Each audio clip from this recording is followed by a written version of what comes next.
In this lesson, we will talk about Relativsatz im Akkusativ, Relative Clause in Accusative. Das ist mein Laptop, den ich täglich benutze. This is a perfect relative clause in accusative. Let me show you how you can build those sentences. Fangen wir an. Hallo liebe Deutschlerner, welcome back to your German teacher. In case you are new here, willkommen, ich heiße Luzi, my name is Luzi, and I'm here to help you to improve your German.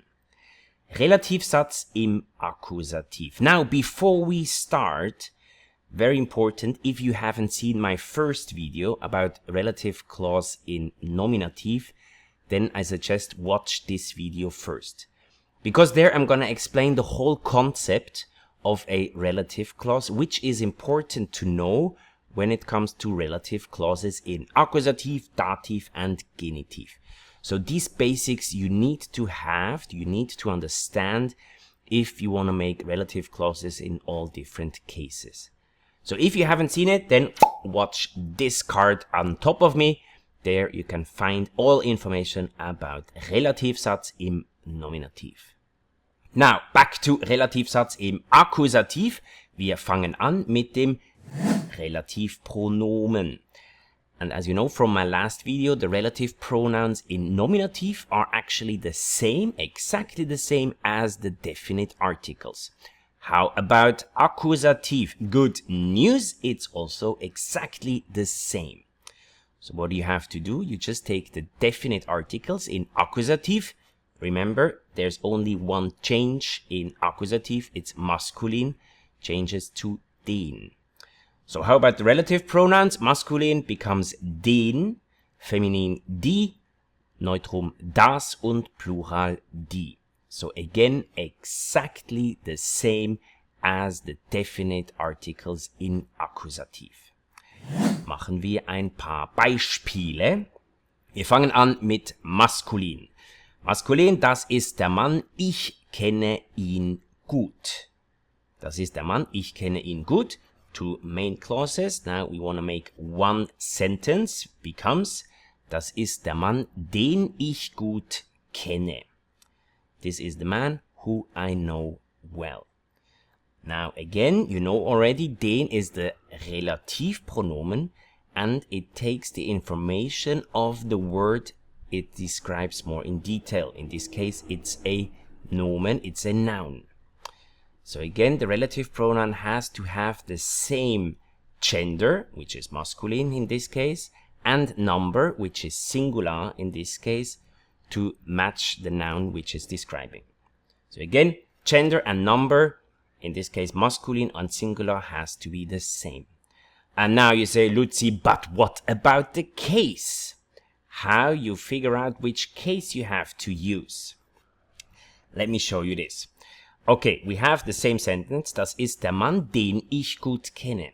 So the main clause, the Hauptsatz, you can actually ignore. If it comes to the case, you can actually ignore the whole main clause. We just look at the Relativsatz. And there we have ich. Ich ist das Subjekt. Und Subjekt is always in nominative.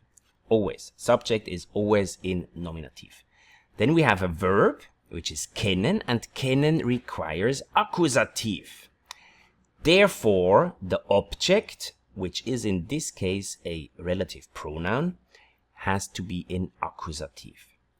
So the relative pronoun here is in accusative because of this verb kennen, because of the verb kennen requires accusative, and also because there is already a subject, so it cannot be nominative. Therefore, it has to have a different case. If you're not sure about accusative anymore, or you want to review, or you want to really know what accusative actually is, then watch this video right here. I explain everything about this important case. Machen wir ein zweites Beispiel in maskulin. Er sieht einen Film, er mag ihn sehr. Er sieht einen Film, er mag ihn sehr. Becomes, er sieht einen Film, den er sehr mag. Er sieht einen Film, den er sehr mag. He watches a movie which he likes very much. Machen wir ein Beispiel im Feminin. Das ist die Frau, er liebt sie. Das ist die Frau, er liebt sie, becomes, das ist die Frau, die er liebt. Das ist die Frau, die er liebt. Und ein anderes Beispiel, feminin. Lisa hat eine Jacke. Anton hasst die Jacke. Lisa hat eine Jacke. Anton hasst die Jacke. Anton hates this jacket. Becomes, Lisa hat eine Jacke, die Anton hasst. Lisa hat eine Jacke, die Anton hasst. Again, die is the relative pronoun. It is feminine and singular because of Jacke. Jacke is also feminine and singular. And the case, the information, it gets from the verb. It is accusative because of the verb hassen. Machen wir ein Beispiel im Neutrum. Das ist das Handy, er verkauft es. Das ist das Handy, er verkauft es, becomes, das ist das Handy, das er verkauft. Das ist das Handy, das er verkauft. This is the cell phone which he sells. Ein anderes Beispiel. Wie heißt das Tier? Du hast es gesehen. Of course, you can also make a question with a relative clause. Wie heißt das Tier? Du hast es gesehen. What's this animal called? You just saw it. In a relative sentence. Wie heißt das Tier, das du gesehen hast? Wie heißt das Tier, das du gesehen hast? What's the animal called that you saw? And again, das ist das Relativpronomen.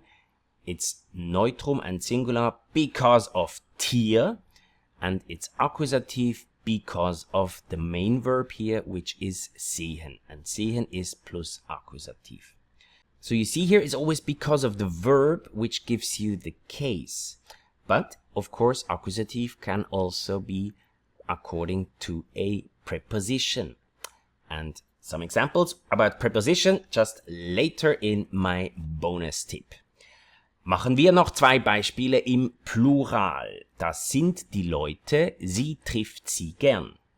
Das sind die Leute, sie trifft sie gern, becomes, das sind die Leute, die sie gern trifft. Das sind die Leute, die sie gern trifft. Und ein zweites Beispiel. Lisa isst Früchte. Ich finde sie lecker. Lisa isst Früchte. Ich finde sie lecker. Becomes. Lisa isst Früchte, die ich lecker finde. Lisa isst Früchte, die ich lecker finde. Lisa eats fruits, which I think are delicious. And again, die is plural because of Früchte. Früchte is also plural. And it's accusative because of the verb finden. Finden ist plus accusativ. Bonus tip, as promised, prepositions can also give you the case. So now we do Relativsätze mit Präpositionen. Relative clauses with preposition. Machen wir ein Beispiel. Das ist der Hund, ohne den sie nicht leben kann. Das ist der Hund, ohne den sie nicht leben kann. And as you can see here, we have this preposition ohne, and ohne is always plus accusative. And because the preposition is plus accusative, the relative pronoun also is mit accusative. And important, you can see here, the relative pronoun is not actually immediately after the comma. Usually it's like the noun or the word you want to describe, comma, Relativpronomen. But here, if you have a preposition, then you have to put the preposition first and then the relative pronoun. Machen wir noch ein Beispiel. Das ist das Thema, für das er sich interessiert. Das ist das Thema, für das er sich interessiert. And again, you can see für ist eine Präposition, always plus accusative. Therefore, the relative pronoun is also with accusative. And again, the preposition stands in front of the relative pronoun. And now, if you want to know everything about relative pronouns in Dativ and everything in German, alles auf Deutsch, then watch this video right here. I hope you learned something. I hope you liked this video. And of course, I hope to see you soon in one of my next videos. Auf Wiedersehen, bis zum nächsten Mal. Tschüss und bye bye.